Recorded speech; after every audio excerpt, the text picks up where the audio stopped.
कथा सुना रहे थे, पार्वती को निद्रा आ गई। पार्वती सोते सोते हाँ हूँ कर रही है, महाराज। हाँ, सो रहे हैं और हाँ हूँ हो रही है। शंकर भगवान को लगा के कथा सुनी जा रही है, पर पार्वती कभी सो जाती कभी जग जाती, कभी सो जाती कभी जग जाती। आपको मालूम होना चाहिए, हाँ? कभी सोना कभी जगना कहाँ पे होता है? सो गए जग गए, सो गए जग गए, कहाँ होता है? महामंडल की सरकारी बस में ऐसा होता है। हाँ, सरकारी बस में आदमी पूरा ना तो सो पाता है और ना पूरा जग पाता है। थोड़ी जब ही नींद आती है तब तक कोई झटका पटकी हो जाती है, ब्रेक लग जाती है, ब्रेकर आ जाता है, कुछ हो जाता है, मतलब हाँ, नींद खुल जाती है, फिर जागता है, फिर सो जाता है, फिर जागता है, फिर सो जाता है। उसे यही पता नहीं चलता कि कौन सा गांव कब निकल गया। जब कथा में हम ऐसे ही सोते जागते रहेंगे तो फिर हमें कैसे पता चलेगा कि कौन सी कथा कब निकल गई, कौन सी कथा का क्या फल है, कौन सी कथा का क्या प्रभाव है। पार्वती जी को ठाकुर जी जगा रहे मारे,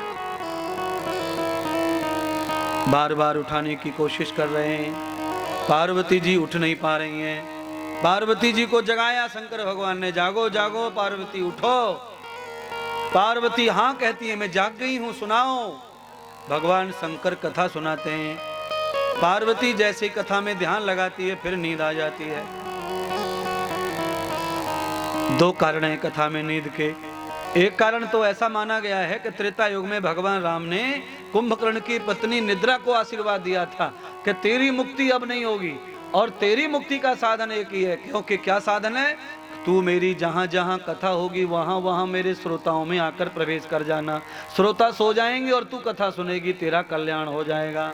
तो कुंभकर्ण की पत्नी निद्रा आ जाती है अपना कल्याण करने के लिए, तुम्हें तो सुला देती है और कुछ कथा को ले जाती है। हमारे राम जी के आशीर्वाद से ऐसा होता है।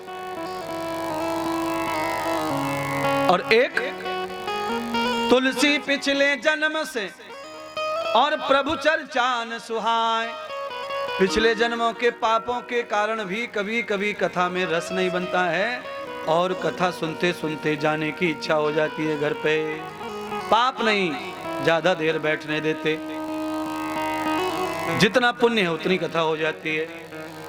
जैसे पाप प्रकट होते हैं मन चित्त बेकार हो जाता है, कथा से बेहाल हो जाता है और कथा में मन रुचि नहीं रखता है, पाप रुचि करने नहीं देते हैं।